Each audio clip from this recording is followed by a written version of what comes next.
Gabriel Mwita.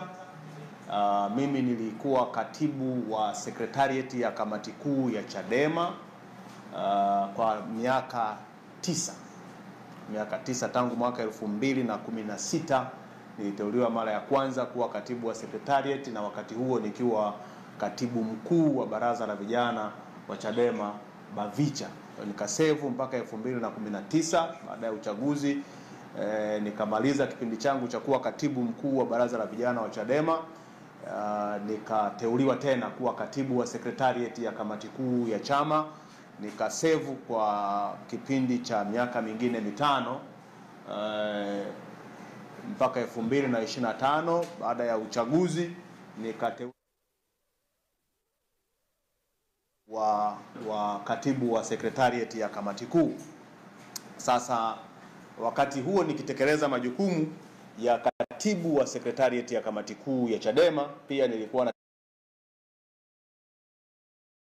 natekeleza majukumu ya mkuu wa mafunzo ndani ya chama, sambamba na mkuu wa tathmini na ufuatiliaji ndani ya chama. Kwa hiyo pamoja na kuwa katibu wa sekretarieti ya kamati kuu ya chama, nilikuwa pia na nafasi nyingine ambazo nilikuwa nazifanyia kazi.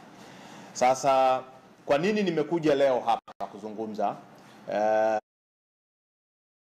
Nimekuja kutokana na yaliyojitokeza jana mitandaoni na baadhi yenu mkayaripoti kwa namna moja au nyingine, na nikawa napokea simu nyingi sana, simu nyingi kutoka kwa nyinyi waandishi wa habari, lakini simu nyingi vile vile kutoka kwa wanachama, wapenzi,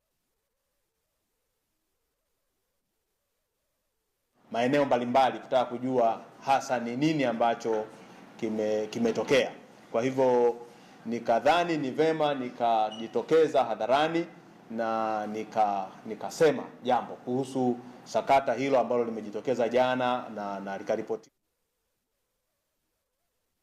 habari vikazungumza kuhusu jambo hilo la mimi kuondolewa kwenye nafasi ya katibu wa sekretarieti ya kamati kuu ya Chadema. Sasa kwanza niseme ni kweli kwamba nimeondolewa kwenye nafasi ya katibu wa sekretarieti ya kamati kuu ya Chadema, na niwape comfort watu wengi ambao wanaamini kwamba Julius Mwita ameumia sana kuondolewa kwenye nafasi ya katibu wa sekretarieti ya kamati kuu ya Chadema, kwamba sijaumia kuondolewa kwenye nafasi ya katibu wa sekretarieti ya Chadema. Lakini kwa nini nimekuja kuzungumza hapa? Moja ni kutoa ufafanuzi au kukiri hadharani hilo, lakini mbili kueleza yale ambayo yanasemwa kwamba ni sababu ya Julius Mwita kuondolewa kwenye nafasi ya katibu wa sekretarieti ya kamati kuu ya Chadema. Ukisoma taarifa ya chombo kimoja cha habari kimenukuu message zinazoonekana kusambaa mitandaoni, na kwamba kuna kundi linaitwa G55 liliundwa linapinga msimamo wa chama kuhusu no reform no election, na kwamba huu kupinga msimamo wa chama ni usaliti, ni uhaini, hao watu wanatakiwa wafukuzwe wanachama na mambo mengi kama haya. Kwa hiyo nikasema ni muhimu haya mambo yakawekwa sawa. Kwanza niseme mimi sijaondolewa kwenye nafasi yangu kwa sababu ya hizo message. Mimi nimeondolewa kwa sababu ya chuki, ubinafsi, visasi, hasira, uchungu na vinyongo ambavyo vipo kwenye uongozi wa sasa wa Chadema. Kwa kipindi cha miezi miwili naweza nikasema ambacho nimetumika mwaka huu kama katibu wa sekretarieti tangu tarehe 21 imepita Januari, mimi binafsi nilikuwa kama yatima. Yaani unaishi kama yatima, unaishi na watu ambao unaona, moja, hawakuamini; mbili, wanakutreat kama mtoto wa kambo, mtu ambaye hufai kuwepo sehemu fulani, upo kwa sababu ya labda umependelewa au kuna mtu anakubeba, huna uwezo. Kwa hiyo kulikuwa na treatment ambayo haikuwa sawa sawa.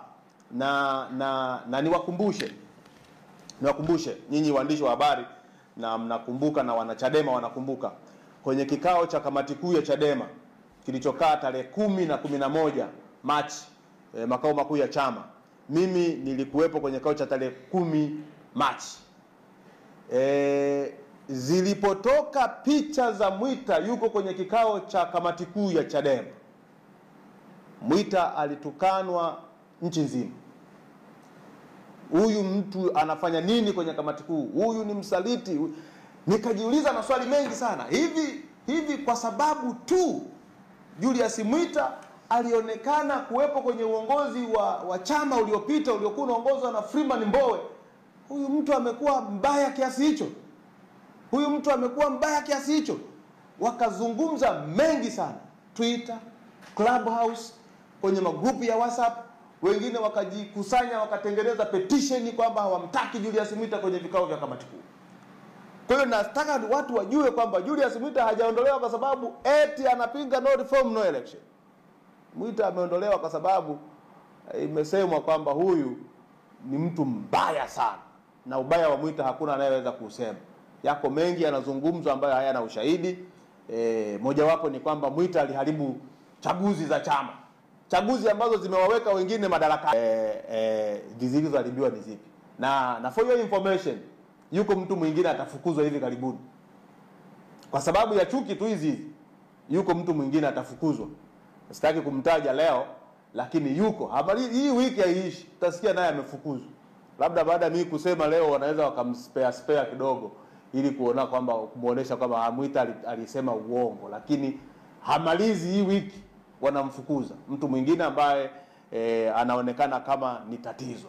Na hata sasa hivi tunavyozungumza, wako wajumbe wa kamati kuu ambao walikuwa na mwelekeo wa kuunga mkono Freeman Mbowe wanashughulikiwa sawa sawa kwenye kundi la kamati kuu la WhatsApp, wanatukanwa, wanasema vibaya, na hii ni chuki tu, visasi, vinyongo, uchungu.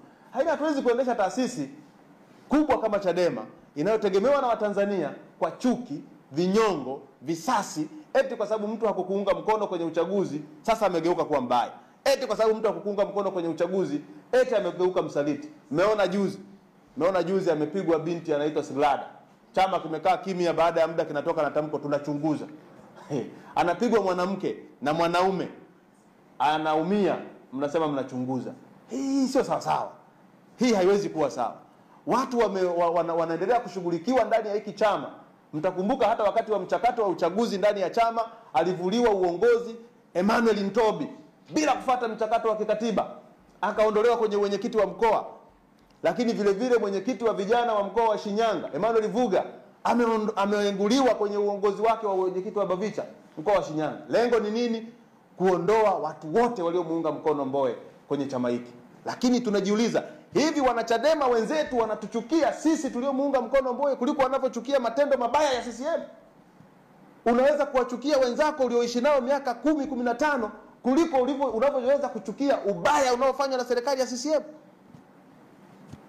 Unarudi tu pale pale kwamba hawa watu wana chuki, wana vinyongo, wana hasira, wana visasi. Wale ambao mnasoma kwenye magrupu ya WhatsApp mtaona huko yanayozungumzwa. Hawa hawafai, wafukuzwe. Ni kwa wakati kabla sijaja hapa nasoma wanasema wafuatao wafukuzwe Chadema. Jina la kwanza pale Freeman Mbowe. Anayesema hivyo amejiunga na Chadema mwaka 2023. Anasema Freeman Mbowe afukuzwe Chadema. Unajiuliza hii chuki imetoka wapi? Ile familyhood ambayo Chadema tulikuwa nayo miaka hiyo, tunakaa kama family, imeenda wapi? Ile love iliyokuwepo ndani ya chama imeenda wapi? Sasa nilitaka kwanza nijenge msingi huo. Kwamba mimi sijaondolewa kwa sababu eti napinga no reform no election. Ila nimeondolewa kwa sababu nachukiwa. Nimeondolewa kwa sababu ninaonekana kuwa ni mfuasi wa Mbowe. Sasa Mbowe leo amekuwa mtu mbaya sana kwa Chadema kiasi hicho. Sasa yako mambo nitayasema hapa yatakayoonesha kwamba hii ni chuki tu wala hamna kitu kingine. Kwa hilo ikabidi niliseme hivyo. Lakini jambo la pili, mimi msimamo wangu kuhusu no reform no election, binafsi msimamo wangu no reform no election ni kwa